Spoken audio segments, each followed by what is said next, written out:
బీసీలకు ఎట్టి పరిస్థితుల్లో 42% ఇవ్వడం జరగదు. మేము మద్దతు చేస్తలేము. ఆ 42% రానివ్వము అనేది కుండబద్దలు గుట్టినట్టు మరైన కేంద్ర హోంశాఖ సహాయ మంత్రి బండి సంజయ్ గారు మాట్లాడారు.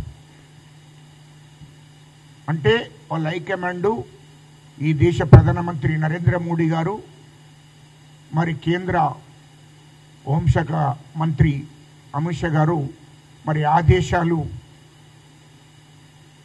ఇచ్చినట్టుంది. బీజేపీ మరి కేంద్ర నాయకత్వం అంతా కూడా ఎట్టి పరిస్థితుల్లో బీసీలకు రిజర్వేషన్లు కానివ్వద్దనే తీర్మానం జరిగినట్టుంది. కాబట్టి మరి బండి సంజయ్ గారు కేంద్ర హోంశాఖ సహాయ మంత్రిగా మేము బీసీలకు 42% ఇచ్చే ప్రసక్తే లేదు, కేంద్రంలో కూడా ఇవ్వము. ఒకవేళ తెలంగాణ రాష్ట్రంలో ఇవ్వవలసి వస్తే దేశవ్యాప్తంగా ఇవ్వవలసి వస్తుంది. కాబట్టి ఇటు రాష్ట్రంలో ఇవ్వము, అటు దేశంలో కూడా ఇవ్వము అనే మాట మాట్లాడారు.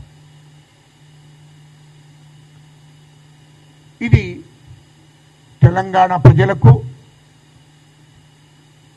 అన్ని సామాజిక వర్గాల ప్రజలకు తెలియవలసిన అవసరం ఉంది. బీసీ ప్రజలకు కూడా తెలియాలి. అయినా ఒక బీసీ బిడ్డ ఉండి ఈ దేశంలో మేము హిందువులను గౌరవిస్తున్నామని చెప్పుకుంటేనే హిందూయిజం పేరు పెట్టుకొని, రాముని పేరు పెట్టుకొని ఈ దేశంలో హిందువులను మోసం చేస్తున్నదే బీజేపీ. బీజేపీ హిందువులకు సామాజిక న్యాయం జరగాలనే ఆలోచన లేదు. ఆనాటి నుండి ఈనాటి దాకా ఒక దుర్మార్గమైన ఆలోచన చేసుకుంటూ ఉగ్రవాదుల కంటే, తీవ్రవాదుల కంటే, నక్సలెట్ల కంటే డేంజర్ అయినటువంటి ఆర్ఎస్ఎస్ బీజేపీ పార్టీ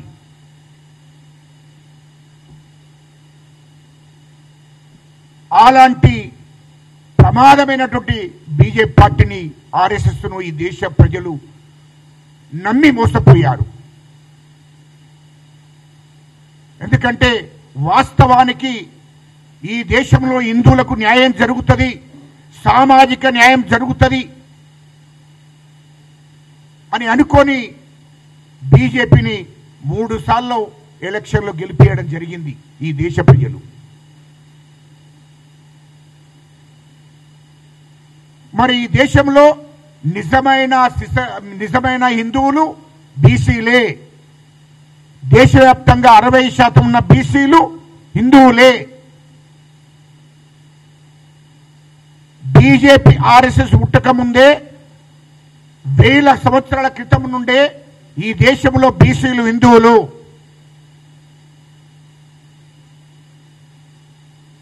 ఈ దేశంలో బ్రాహ్మణుల తర్వాత ఈ దేశంలో హిందువులు ఎవరైనా ఉన్నారు అంటే అది బీసీలే. మరి అలాంటి బీసీ బిడ్డలను మోసం చేయడానికి బీజేపీ ప్రయత్నం చేస్తుంది. ఈ దేశంలో బీసీలకు సామాజిక న్యాయం జరగకూడదు, వాళ్లకు రిజర్వేషన్లు ఇవ్వకూడదు అనే లక్ష్యం కొద్ది ఉన్నారు. మరి గిన్ని కుట్ర కుతంత్రాలు చేసినటువంటి బీజేపీని ఆర్ఎస్ఎస్ను మరి బీసీ బిడ్డలు నమ్మే పరిస్థితిలో ఉండరు, నమ్మరు కూడా.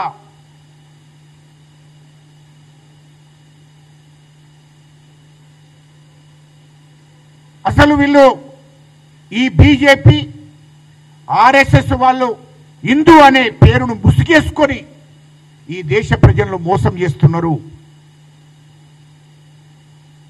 అసలైన ఉగ్రవాదులు, అసలైన తీవ్రవాదులు బీజేపీ ఆర్ఎస్ఎస్ వాళ్ళే. హిందూ ముసుగులో ఈ దేశాన్ని పరిపాలిస్తున్నారు. ఈ దేశంలో ఒక రాముణ్ణి తప్ప ఏ దేవుళ్ళను కూడా ప్రేమించరు వాళ్ళు, హిందూ దేవుళ్ళను. ఆ రాముని పేరు చెప్పుకొని, హిందువు పేరు చెప్పుకొని ఈ దేశాన్ని నాశనం చేయడానికి ప్రయత్నం చేస్తున్నారు, ఈ దేశ ప్రజలను నాశనం చేయడానికి ప్రయత్నం చేస్తున్నారు. ఇది వాస్తవము.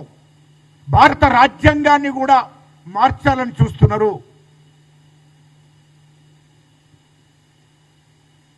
ఇలాంటి దుర్మార్గులను మరి బీసీ బిడ్డలు నమ్మరు అని చెప్తున్నా. ఇయల్లో 42% రిజర్వేషన్ల కోసం 18 తారీఖు నాడు బంద్ ప్రకటిస్తే అన్ని పార్టీలు దాంట్లో పాల్గొన్నాయి. కానీ ఎవరైతే 42% వద్దనుకున్నారో వాళ్ళు ఆ ధర్నాలో పాల్గొనలేదు. కిషన్ రెడ్డి కానీ, రామచంద్రరావు కానీ, మరి బండి సంజయ్ కానీ వీళ్ళంతా కూడా ఆ యొక్క బంధు కార్యక్రమంలో పాల్గొనలేదు.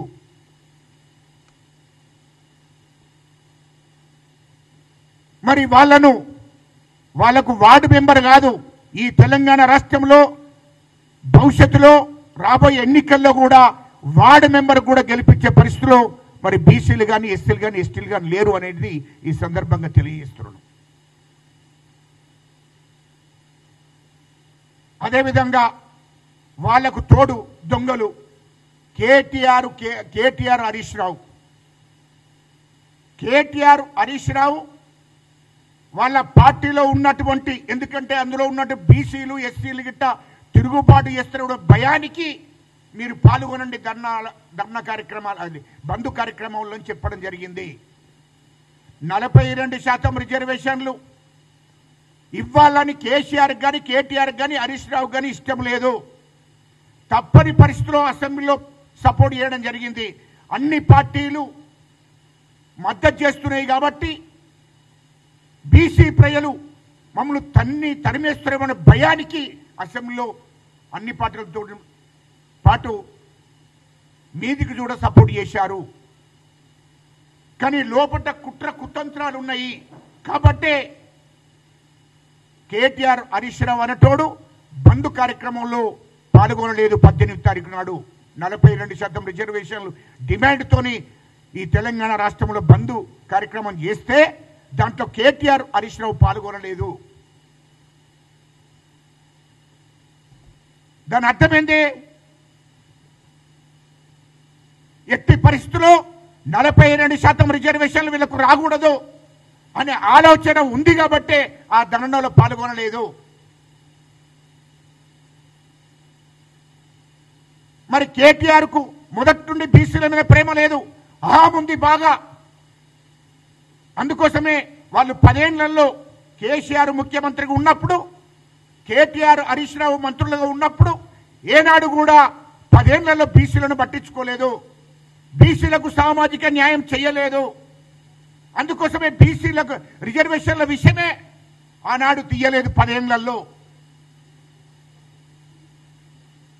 ఆనాడు కూడా బీసీలను అణగదొక్కే కార్యక్రమం చేశారు, ఎస్సీలను ఎస్టీలను కూడా అణగదొక్కారు. ఇది వాస్తవము.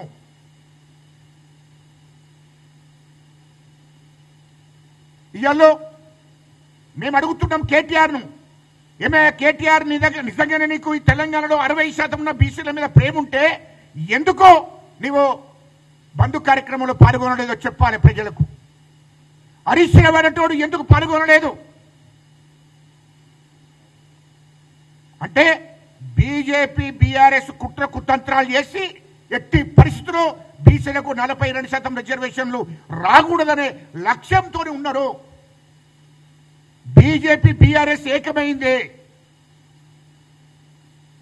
బీసీలకు 42% రిజర్వేషన్లు ఇస్తే సామాజికంగా, రాజకీయంగా, ఆర్థికంగా ఎదుగుతారు, అన్ని రంగాల్లో కూడా ముందుకు పోతారు, వాళ్ళకు రాజకీయ అధికారం వస్తుంది అనే ఒక దుర్మార్గమైన ఆలోచనతోనే వాళ్ళు ఆ యొక్క 18 తారీఖు నాడు 18 తారీఖు నాడు బంధు కార్యక్రమంలో పాల్గొనలేదు. ఇయల్లో మళ్ళీ బయటకు వచ్చి బీసీల మీద ప్రేమ ఉన్నట్టు మాట్లాడతారు, బీసీల మీద ప్రేమ ఉన్నట్టు మాట్లాడతారు. ఏమన్నట్టే మీ కార్యక్రమం కాదు, బీఆర్ఎస్ ఉన్నటువంటి బీసీలు తంతరేమో అనే భయానికి వాళ్ళను మీరు కార్యక్రమంలో పాల్గొనండి అని చెప్పడం జరిగింది. అందులో బీసీలు ఎస్సీలంతా ఒకవేళ మా బీఆర్ఎస్ పార్టీ ఆదేశాలు ఇవ్వకపోతే మరి కేసీఆర్, కేటీఆర్, హరీష్ రావును తంతరేమన్న భయానికి మీరు ఆ బంద్ కార్యక్రమంలో పాల్గొనమని చెప్పి బీసీ నాయకులకు చెప్పడం జరిగింది. బీఆర్ఎస్ బీసీ నాయకులకు, ఎస్సీ నాయకులకు. కానీ వీళ్ళు మాత్రం పాల్గొనలేదు. అంటే ఏంది? కిషన్ రెడ్డి, బండి సంజయ్, రామచంద్రరావు, కేటీఆర్, హరీష్ రావు వీళ్ళంతా ఏకమైనట్టే కదా, వీళ్ళకంతా ఢిల్లీ నుంచి ఆదేశాలు ఉన్నట్టే కదా. ఇయ్యల్లో మొదటి నుండి బీసీలను మోసం చేసుకుంటూ వస్తున్నారు కేసీఆర్, కేటీఆర్, హరీష్ రావు అన్నట్టుడు. ఇయ్యల్లో కూడా 42% రిజర్వేషన్ రాకూడదని చెప్పి బీజేపీలతో చేతులు కలిపారు. ఎందుకంటే బీజేపీలో బీఆర్ఎస్ విలీనం చేయబోతున్నారు కాబట్టి వాళ్ళిద్దరు ఏకమయ్యే 42% రిజర్వేషన్ అడ్డుకోవాలని ప్రయత్నం చేస్తున్నారు. ఇక కొంతమంది బీసీ నాయకులు ఏమనుకోవద్దు. ఆర్ కృష్ణన్న గారు, మీరు ఉన్నదిన్నట్టు మాట్లాడడం నేర్చుకోండి. ఫస్ట్ మీరు బీజేపీ రాజ్యసభ సభ్యులు నిజంగానే నువ్వు బీసీల మీద ప్రేమ ఉంటే ఆ రాజ్యసభ ఉన్నావు కదా, నువ్వు రాజ్యసభ సభ్యుడివి, దానికి రాజీనామా చేయమని అడుగుతున్నా నేను. ఎందుకంటే నీ పార్టీ నుండి నువ్వు బీజేపీ రాజ్యసభ సభ్యునిగా ఉన్నావు, ఒక ఎంపీగా ఉన్నావు. మరి ఎందుకు మీ పార్టీ నుంచి వెళ్ళి పాల్గొనలేదు? ఈటల రాజేందర్ ఎందుకు పాల్గొనలేదు? హరీష్ రావు ఇదేది కిషన్ రెడ్డి ఎందుకు పాల్గొనలేదు? బండి సంజయ్ ఎందుకు పాల్గొనలేదు? మరి అటువంటి పార్టీలో నువ్వు ఎందుకుంటున్నావో బీసీ ప్రజలకు చెప్పు. అటువంటి పార్టీలో నువ్వెందుకుంటున్నావు? నిజంగానే నువ్వు బీసీ ప్రజల మీద ప్రేమ ఉంటే నువ్వు 40 ఏళ్ళ నుంచి బీసీల కోసం కొట్లాడినావు. ఇది వాస్తవం, మేము కూడా ఒప్పుకుంటున్నాం. కానీ నీకు బీసీల మీద ప్రేమ ఉంటే బీజేపీ ఎంపీగా రాజీనామా చేసేయండి అని చెప్తున్నా. ఒకవేళ నువ్వు ఎంపీగా ఉంటే మొత్తం వీళ్ళందరినీ ఎంపీలందరినీ బీసీ ఎంపీలందరినీ ఎందుకు ఏకం చేయలేకపోయినావు? బీజేపీ బండి సంజయ్ గారు స్పష్టంగా చెప్తున్నారు 42% ఇవ్వరని చెప్తున్నారు. అన్నప్పుడు నువ్వు బీసీ ప్రజల కోసం నువ్వు రాజ్యసభ సభ్యుడిగా రాజీనామా చేయాలి. అది లేకుండా మా కాంగ్రెస్ పార్టీని, కాంగ్రెస్ ప్రభుత్వాన్ని మాట్లాడడం సరికాదు. ఇయ్యలో తీరుమార మల్లన్న గారు నేను మాట్లాడాలని కాదు, మీరంతా ఏం చేస్తున్నారు? ఒక దిక్కు 18 నాడు బంధు కార్యక్రమం జరిగితే నువ్వు పోయి ఎక్కడికో మన ఏదో యాత్రలకు పోయావు. ఇదేంటి? బీసీల మీద మీకు ప్రేమ ఉందా, లేకుంటే బీసీల పేర్లు చెప్పుకొని మీరు అధికారాన్ని అనుభవించాలని చూస్తున్నారా? ఇది అర్థం కావడంలే. అది గుర్తుపెట్టుకోవాలి. ఎందుకంటే నిజంగానే బీసీల మీద ప్రేమ ఉంటే, బీసీలకు 42% రిజర్వేషన్ సాధించాలని ఉంటే నువ్వు యాత్రలకు పోవాల్సిన అవసరం లేదు. 18వ తారీఖు నాడు కార్యక్రమంలో పాల్గొని నిన్ను నాయకత్వం వహించేది ఉండే. కానీ అది కాకుండా మరి వీళ్ళందరితో చేతులు కలిపావా? బీజేపీ వాళ్ళతో, టీఆర్ఎస్, కేటీఆర్, హరీష్ రావుతో చేతులు కలిపి ఈ కార్యక్రమంలో మనం పాల్గొనొద్దని మీరందరూ అనుకోని బంద్ అయినట్టున్నది. ఇప్పుడు వాస్తవాలు మాట్లాడుతున్నా. నేను కూడా సామాజిక ఉద్యమాలు చేసినోడిని, దళిత ఉద్యమాలు చేసినోడిని, తెలంగాణ ఉద్యమం చేసినోడిని. ఏ ఉద్యమం చేసినా చిత్తశుద్ధితో చెయ్యాలి, ఆ లక్ష్యంతో చెయ్యాలి. నీ జాతి ప్రయోజనాల కోసం నువ్వు మాట్లాడుతున్నావు కదా మీడియా ముందట. అంటే కపట ప్రేమ ఉందా మల్లన్న గారు నీకు? ఏమనంటే మన రెడ్డిని మాట్లాడతావు, ఏమనంటే కాంగ్రెస్ ప్రభుత్వాన్ని మాట్లాడతావు, మా ముఖ్యమంత్రి గారిని మాట్లాడతావు. మరి నువ్వెందుకు లేవయ్యా? నువ్వు ఎమ్మెల్సీగా నువ్వెందుకు లేవు అని అడుగుతున్నా. 18వ తారీఖు నాడు ఎందుకు బంధు కార్యక్రమం లేదు అంటే ఏంటి? మీరంతా కేటీఆర్, హరీష్ రావు, ఇటు కిషన్ రెడ్డి, ఇటు బండి సంజయ్ మీరంతా ఏకమై ఈ బీసీలను మోసం చేయాలని చూస్తున్నారా? మీదికి చూడనేమో బీసీ ప్రజల మీద ఎంతో ప్రేమ ఉన్నట్టు, బీసీ హక్కుల కోసం కొట్లాడినట్టు యాక్షన్లు చేస్తారు. ఎందుకయ్యా అంత పెద్ద కార్యక్రమం తెలంగాణ రాష్ట్రం బంధు కార్యక్రమం పిలిపించినప్పుడు నువ్వెందుకు లేవని అడుగుతున్నా. అది తెలంగాణలో ఉన్న బీసీ ప్రజలు ఆలోచించుకోవాల్సిన అవసరం ఉంది. ఇవాళ మా ముఖ్యమంత్రిని విమర్శించినంత మాత్రాన నువ్వు గొప్పనివి కాదు, అది గుర్తుపెట్టుకో. ప్రజలు గుర్తించాలి, అది గుర్తుపెట్టుకొని ఉద్యమం చేయాలి. ఇవాళ హరికృష్ణయ్య గారు ఒక దిక్కు బీజేపీ వాళ్ళని పక్కన పెట్టుకొని మాట్లాడతావు, ఒక దిక్కు కేటీఆర్ పక్కన పెట్టుకొని మాట్లాడతావు. మాట్లాడే ముందు అన్ని ఆలోచన వేసి మాట్లాడాలి. అది నీ వ్యక్తిగతంగా ఉంటే నువ్వు కేసీఆర్ను కేటీఆర్ను ఎట్టుకో, వాళ్ళ ఇంట్లోకి పోయి నువ్వు తిను, నీ ఇంట్లోకి వచ్చి వాళ్ళు తింటారు. కానీ తెలంగాణ ప్రజలకు నీ మాటలకు సంబంధమే లేదు. ఆనాడు తెలంగాణ ఉద్యమానికి కూడా హరికృష్ణ గారికి సంబంధం లేదు.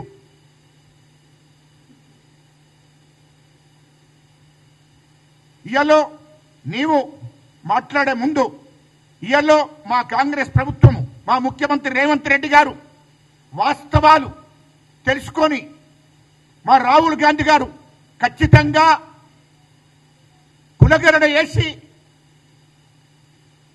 మరి అందరికీ సామాజిక న్యాయం జరగాలని లక్ష్యంతో 42% రిజర్వేషన్ పెట్టాడు. కామరెడ్డి డిక్లరేషన్ ఏంటి? దేశవ్యాప్తంగా కూడా కులగణన జరగాలి, ఈ బీసీలకు వాళ్ళ జనాభా నిష్పత్తి ప్రకారం వాళ్ళకు 42% రిజర్వేషన్ ఇవ్వాల్సిందని చెప్పి ఆయన పిలుపునిచ్చాడు.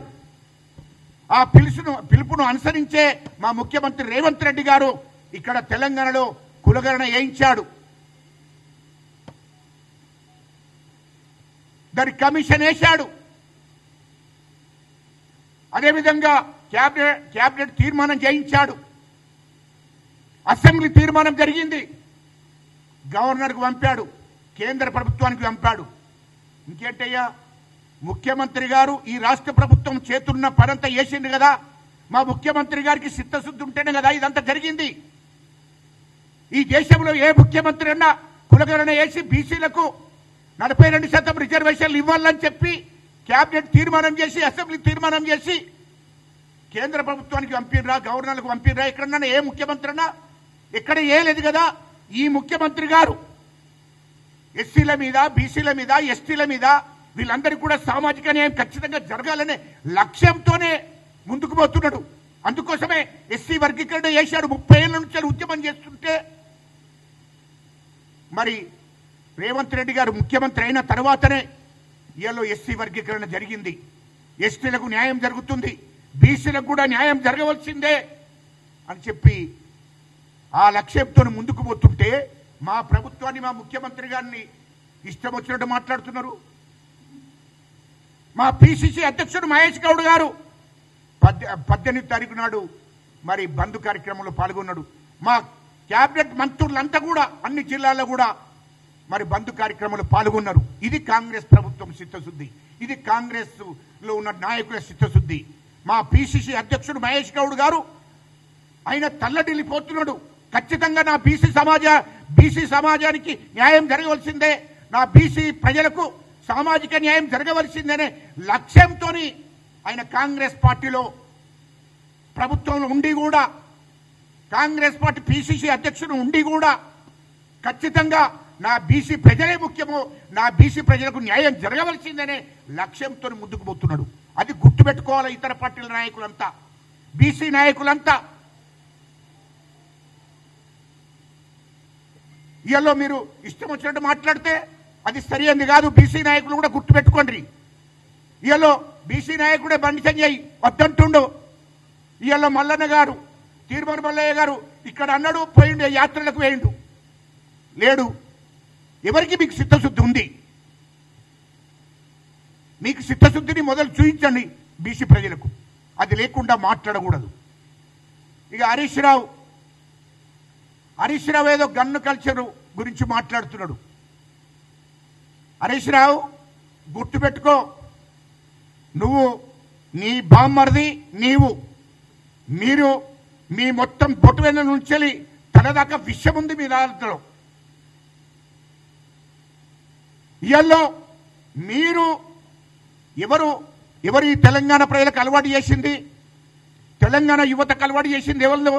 గన్ను కల్చర్ వచ్చింది ఎవరు? ఎప్పుడో మీ 10 ఏళ్ల ప్రభుత్వంలో ప్రతి ఒక్కరికి గన్నిచ్చింది మీరు, ప్రోత్సహించింది మీరు, రౌడీజము చేయించింది మీరు.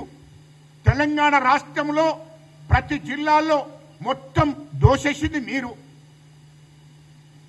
గన్నులతో బెదిరించి ఇసుక మాఫియాలను నడిపించింది మీరు. ఇవాళ చెరువుల మీద కుంటల మీద అన్నిటిని కూడా దోషింది మీరు, కబ్జాలు పెట్టింది మీరు. ఇవాళ తెలంగాణ యువతకు అలవాటు చేసి డ్రగ్స్ అలవాటు చేసింది మీరు. కేసీఆర్, కేటీఆర్, హరీష్ రావు మీరు లుచ్చాలయ్యి మా ప్రభుత్వాన్ని మాట్లాడుతున్నారు, మా ముఖ్యమంత్రి గారిని మాట్లాడుతున్నారు. ఏంటి డ్రగ్స్ అలవాటు అయింది ఎవరికే? ఇవాళ తెలంగాణ జిల్లాలో 10 ఏళ్ల పాటు యువతకు అలవాటు చేసింది మీరు డ్రగ్స్. ఇవాళ ప్రతి పల్లెకు 10th క్లాస్ చదివే పిల్లగానికి ఇంటర్మీడియట్, డిగ్రీ మొత్తం యువతకు విద్యార్థులకు డ్రగ్స్ అలవాటు అయిందంటే ఎప్పుడు అలవాటు అయిందంటే 2014 నుంచి 2023 దాకా మీరు అలవాటు చేసి పెట్టారు. యువతను మొత్తం నిరుద్యోగులు యువతకు మొత్తం డ్రగ్స్ అలవాటు చేయించి వాళ్ళు ప్రశ్నించకుండా, వాళ్ళు తిరుగుబాటు చేయకుండా వాళ్ళకు డ్రగ్స్ గంజాయిని అలవాటు చేసింది మీరు. మందు విచ్చలవిడిగా మందు అమ్మించింది మీరు. 10 ఏళ్ళు ఇది మర్చిపోతారా? ఇవాళ అన్ని జిల్లాల్లో, అన్ని మండలాల్లో డ్రగ్స్కు పోయింది అంటే, గంజాయి పోయిందంటే మీ మూలంగా. కేటీఆర్ దానికి ముఖ్య కారణం. డ్రగ్స్ కూడా వదలలే కేటీఆర్, హరీష్ రావు. మీరు డ్రగ్స్ కూడా వదలలే.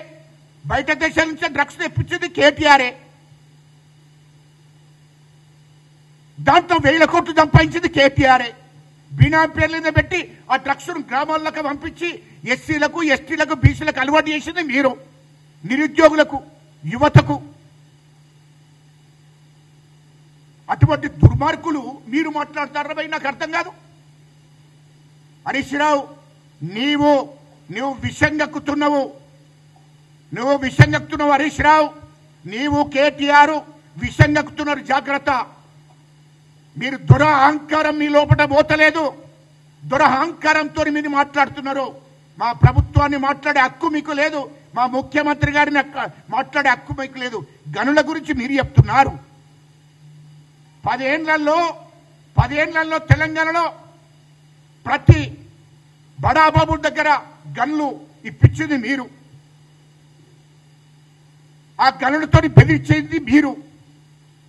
చాలా మందిని చంపేసింది మీరు. యువతకు రక్షణ లేకుండా, నిరుద్యోగులకు రక్షణ లేకుండా చేసింది మీరు 10 ఏళ్లలో.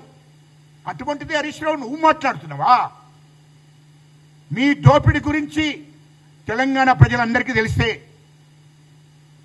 మీకు సర్పంచులు కానీ, ఎంపీటీసీలు కానీ, జెడ్పీటీసీలు కానీ ఇయ్యల్లో ఇక్కడ చివరికి వస్తే జూబ్లీహిల్స్లో జరుగుతున్నటువంటి ఉప ఎన్నిక కూడా మీకు డిపాజిట్ కూడా దక్కాయి, గుర్తుపెట్టుకో. ఇయ్యల్లో మీరు డ్రగ్స్ అలవాటు చేస్తే, డ్రగ్స్, మందు, గంజాయిని తెలంగాణలో ఉన్నటువంటి యువతందరికీ అలవాటు చేసిపోతే, మా ముఖ్యమంత్రి రేవంత్ రెడ్డి గారు వచ్చిన తర్వాత, మా కాంగ్రెస్ ప్రభుత్వం వచ్చిన తర్వాత మా ముఖ్యమంత్రి గారు మొత్తం డ్రగ్స్ లేకుండా, గంజాయి లేకుండా అసలు కట్టడి చేసి నిషేధం విధించి, ఎక్కడ డ్రగ్స్ అనే మాట వస్తే, గంజాయి అనే మాట వస్తే వెంటనే వాళ్ళని అరెస్ట్ చేయండి అని చెప్పి ఉక్కుపాదం మోపుతున్నాడు. గుర్తుపెట్టుకో హరీష్ రావు. మా ముఖ్యమంత్రి గారు తెలంగాణ ప్రజల కోసము, తెలంగాణ యువత కోసము, నిరుద్యోగుల కోసం, అందరి కోసము, అందరికీ సామాజిక న్యాయం జరగవలసిందే అని చెప్పి ముందుకు పోతున్నాడు. అది తెలంగాణ ప్రజలందరికీ తెలిసే ఇవాళ మీరు మాట్లాడుతున్నారు. హరీష్ రావు, ఇవాళ మీ చెల్లెని చూసుకో, ఏది మీ మరదలు చూసుకో, మొత్తం నీ రంగంతా బయట పెట్టింది. మీరు ఎన్ని 1000 కోట్లు దోషిందో మొత్తం చెప్తున్నది కదా. నీ ఇంట్లోనే, మేము కాదు, కవిత గారు చెప్తుంది కదా. కాళేశ్వరం దోపిడీ జరిగింది వాస్తవం చెప్తుంది కదా. మా ప్రభుత్వంలో, బీఆర్ఎస్ ప్రభుత్వం ఉన్నప్పుడు మొత్తం దోపిడీ జరిగిందని కవితనే చెప్తుంది కదా.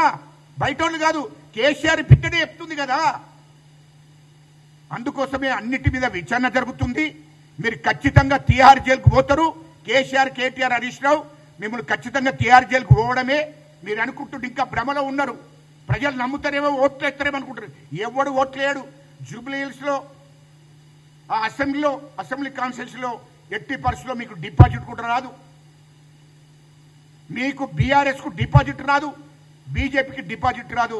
కాంగ్రెస్ పార్టీ నుంచి గెలవబోతున్నాడు, దాదాపు 50,000 మెజార్టీతో గెలుస్తున్నాడు నవీన్ యాదవ్ అని చెప్తున్నా. మాట్లాడే ముందు మీరు జాగ్రత్త మాట్లాడండి.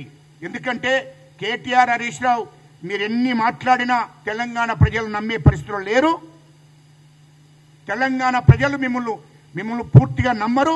మీరు ఎందుకంటే మీరు జైలుకు పోయేటోళ్ళు కాబట్టి నమ్మే పరిస్థితులు లేరు. మీరు ఎంత దోపిడీ చేసిర్రో తెలంగాణ ప్రజలకు అందరికీ కూడా తెలుసని ఈ సందర్భంగా తెలియజేస్తున్నాం.